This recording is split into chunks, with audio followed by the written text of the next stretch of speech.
नमस्कार, आप देख रहे हैं लाइव टाइम्स टीवी। मैं हूं कोमल भारद्वाज। सभी दर्शकों का बहुत बहुत स्वागत है इस खास लाइव स्ट्रीम में। इस खास लाइव स्ट्रीम में हम जिला बीजेपी मीडिया प्रभारी प्रशांत शर्मा के साथ बातचीत करने वाले हैं। सर, सबसे पहले आपका बहुत बहुत स्वागत है लाइव टाइम्स टीवी। बहुत बहुत धन्यवाद।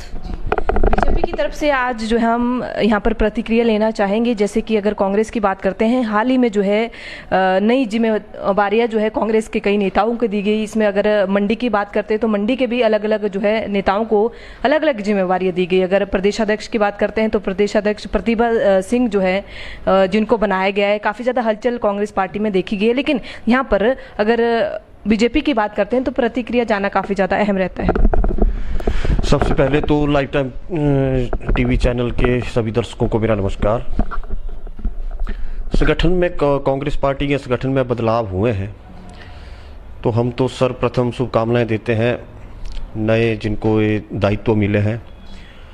परंतु एक बड़ा ही विचारणीय विषय इसमें रहा है कि एक अध्यक्ष और उसके साथ कार्यकारी अध्यक्ष, 4 कार्यकारी अध्यक्ष। ये तो हम आपसे ही पूछते हैं कि सर्वप्रथम तो कांग्रेस पार्टी ये बताए कि ये कार्यकारी अध्यक्ष की परिभाषा क्या होती है। उसके बाद चीज़ें फिर सामने आएंगी कि क्या जिनको आपने प्रदेश का अध्यक्ष बनाया है उनके पास क्या किसी प्रकार के एक्सपीरियंस की कमी है जो उनकी सहायता के लिए आपको 4 कार्यकारी अध्यक्ष बनाने पड़े। और दूसरी बात, आजकल मंडी जिला में कांग्रेस पार्टी के पुराने और बड़े बड़े नेता बड़ी बड़ी बातें कर रहे हैं, परंतु उनकी शारीरिक भाषा, इस प्रकार से जो संगठन का उनका निर्माण किया गया है दिल्ली से, तो अपने आप को थोड़ा बहुत आहत समझ रहे हैं। क्योंकि जिस प्रकार से वे संगठन में अपना कद बढ़ाना चाहते थे उस प्रकार से वे नहीं बढ़ा पाए और बड़े आहत और बड़े मायूस जैसे वे लग रहे हैं। तो उनके प्रति हमारी संवेदनाएं हैं। इसके साथ ही सवाल जवाब आगे भी आपसे करेंगे। आज जो है आशीष शर्मा के द्वारा यहाँ पर एक प्रेस कॉन्फ्रेंस का आयोजन किया गया। उन्हें भी एक महत्वपूर्ण जिम्मेवारी दी गई और इसके चलते जो है कहीं ना कहीं उन्होंने यहाँ पर बताया कि जनता के बीच में जाएंगे। लेकिन बीजेपी को उन्होंने निशाना भी साधा बीजेपी पर, कहा कि जनता को यहाँ पर भ्रमित करने का काम करती है। देखिए, भारतीय जनता पार्टी के नेता और कार्यकर्ता पिछले 4 साढ़े 4 वर्षों से जनता के बीच में ही हैं। आश्रय शर्मा भारतीय जनता पार्टी के ऊपर किसी प्रकार की टिप्पणी करने से पहले ये बताएं कि वे और उनके परिवार का कोई भी सदस्य पिछले 4.5 साल से सदर विधानसभा क्षेत्र की जनता से दूर कहाँ छिपा था। अगर वे इस प्रश्न का उत्तर दे देंगे तो उसके बाद आगे की बात हम करेंगे उनसे। जी, यहाँ पर जो है जो नई अभी कांग्रेस की अगर बात करते हैं तो उनका कहना है कि जो संगठन है उसको मजबूती मिलेगी और इसके साथ ही जो गुटबाजी है कांग्रेस में उसको भी कहीं ना कहीं दूर किया जाएगा। आपको काफ़ी ज़्यादा अनुभव है राजनीति का, आपको क्या कुछ लगता है कि जो नई उनकी कार्यकारिणी बनी है संगठन की वो काम कर पाएगी या नहीं? देखिए, गुटबाजी तो इनकी तब खत्म होगी जब एक आम कार्यकर्ता को आप संगठन में दायित्व देंगे। परंतु हुआ क्या है कि राजा वीरभद्र सिंह जी, स्वर्गीय राजा वीरभद्र सिंह जी की पत्नी को इन्होंने अध्यक्ष बनाया है। यहाँ पे ठाकुर कौल सिंह जी को छोटी मोटी जिम्मेवारी दे दी है। आश्रय शर्मा जी को तो कुछ ऐसी दी है जो वो खुद ही उनकी बॉडी लैंग्वेज आज प्रेस वार्ता करते समय वो दिख रहे थे कि वो खुश हैं कि ना खुश है। अगर एक आम कार्यकर्ता को आप प्रदेश का अध्यक्ष बनाते तब तो सभी मानते कि चलो यहाँ पे गुटबाजी नहीं होगी, परंतु आपने तो एक स्पेसिफिक गुट को कमान दी हुई है। इसके बाद किस तरह की बातें कांग्रेस पार्टी आज ये कर रही है कि उनके बीच समन्वय बैठेगा। अभी सबसे बड़ी बात है कि समन्वय कमेटी का उन्होंने चेयरमैन शायद ठाकुर कौल सिंह जी को बनाया है, जो खुद ही संशय के घेरे में है, जो जिनका अपना एक अलग से ही गुट चलता है। तो वे समन्वय बनाएंगे, इसके ऊपर तो बहुत बड़ा प्रश्न चिन्ह है। एक मामला है जो कि कई प्रदेश भर में लोग जो है उसकी काफ़ी ज़्यादा निंदा कर रहे हैं। इसके साथ ही कांग्रेस के द्वारा भी पिछले कल जो है आवाज़ उठाई गई थी। यहाँ पर जूनियर असिस्टेंट ऑफिसर की जो पेपर की बात होती है, लीक जो है उसको किया गया था, जिस पर कार्रवाई चल रही है। तो इसमें आपकी क्या कुछ प्रतिक्रिया है कि किस प्रकार से जो है इस प्रकार का भ्रष्टाचार हम इसे कह सकते हैं, और जो बच्चे हैं जिन्होंने पेपर दिया काफ़ी ज़्यादा परेशानी है। तो इसमें आपको क्या लगता है कि क्या कुछ होना चाहिए, क्या कुछ करना चाहिए?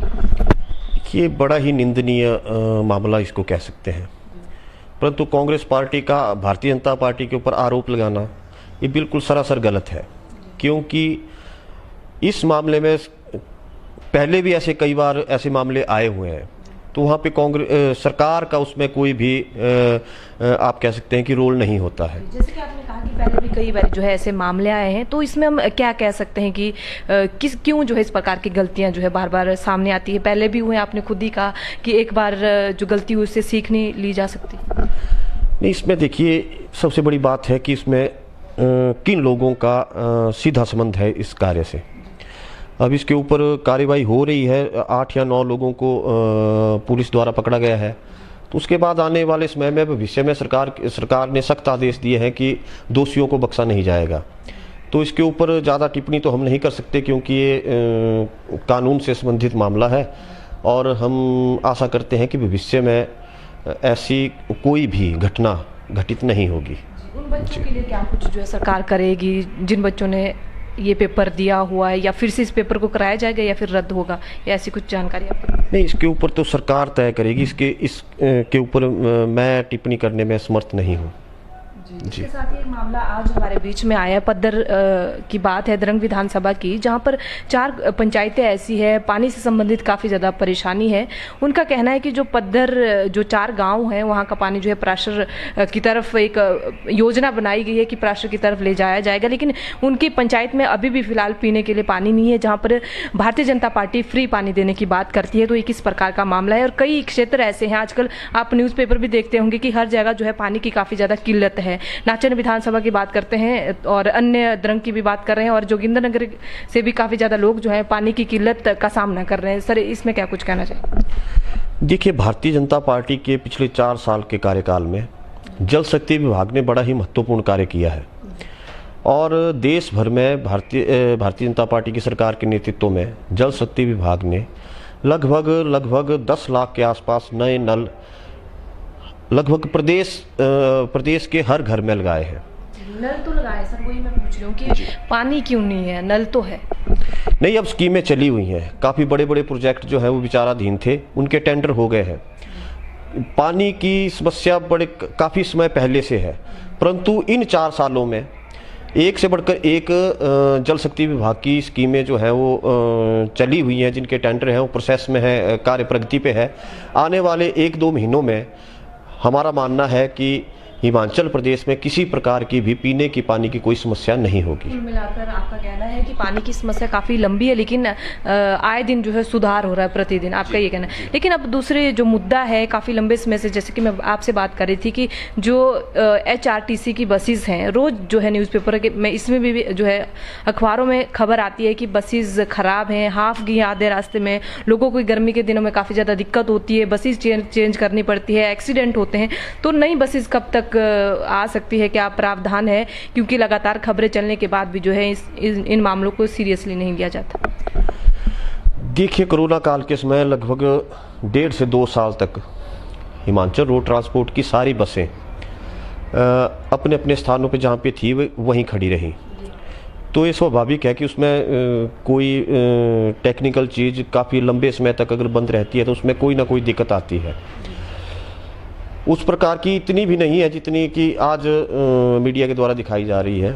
इतनी तो नहीं है कि कुछ एक चीज़ें हो सकती हैं, इसमें हम डिनाई नहीं करते। हिमाचल प्रदेश के जिला मंडी की बात करते हैं तो करीबन 4 डिपो है HRT बसेस के, तो उसमें 90 बसेस का ऐसा आंकड़ा बताया जा रहा है कि जो खराब है। चलो, ये आंकड़ा मेरे पास तो अभी नहीं पहुंचा, परंतु आदरणीय जयराम ठाकुर जी ने इस बजट में नई बसों के लिए प्रावधान किया है। ऐसे थी जिनको चलाने के बारे में कहा भी गया। शीघ्र ही हम आश्वासन देते हैं मंडी और प्रदेश की जनता को कि आदरणीय जयराम ठाकुर जी ने नई बसों का प्रावधान बजट में किया है। शीघ्र ही वे बसें हिमाचल प्रदेश के रोड ट्रांसपोर्ट उसको मिल जाएंगी, और आने वाले समय में वे सड़कों पे दौड़ने के लिए तैयार हैं। थोड़ा सा राजनीतिक की ओर चल पड़ते हैं। जैसे कांग्रेस की बात करते हैं, हिमाचल प्रदेश में 2 स्ट्रॉन्ग दल हैं, चाहे इसमें कांग्रेस की बात करते हैं, भाजपा की बात करते हैं, अब तो आम आदमी पार्टी भी, लेकिन कांग्रेस काफ़ी ज़्यादा एक्टिव दिख रही है 3-4 दिनों से, जब से उनकी जो है संगठन में जो है बदलाव हुआ है। लेकिन बीजेपी किस प्रकार से जो है काम कर रही है विधानसभा चुनावों को लेकर? कहीं ना कहीं आपके द्वारा भी कहना था कि काफ़ी ज़्यादा एक्टिव होने की अब ज़रूरत है, क्योंकि चारों खाने चित जो है बाई इलेक्शन में हुए थे। नहीं, चलो, चुनाव तो हो गए हैं, उसमें निकला है, उसके ऊपर काफ़ी चर्चा हुई भी है। रही कांग्रेस पार्टी के एक्टिव होने की बात, तो भारतीय जनता पार्टी एक ऐसा राजनीतिक दल है, ये विश्व का सबसे बड़ा राजनीतिक दल है और यह कभी आराम नहीं करता। इसके कार्यकर्ता, इसके पदाधिकारी, इसके नेता, आज सरकार बनती है, आज चुनाव होते हैं, दूसरे दिन से वे काम पे जुट जाते हैं। वहीं दूसरी तरफ आपने कहा कि कांग्रेस पार्टी एक्टिव हो गई है एकदम से, तो इनकी रीति है पहले से ही कि जब चुनाव नज़दीक आते हैं तब वे थोड़े बहुत एक्टिव होते हैं, परंतु एक्टिव भी ऐसे होती हैं कि उनका कांग्रेस पार्टी के लिए फ़ायदा कोई नहीं होता।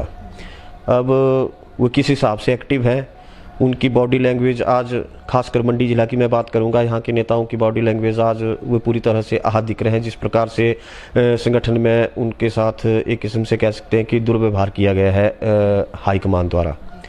तो भारतीय जनता पार्टी चुनावों के लिए सदा तैयार रहती है।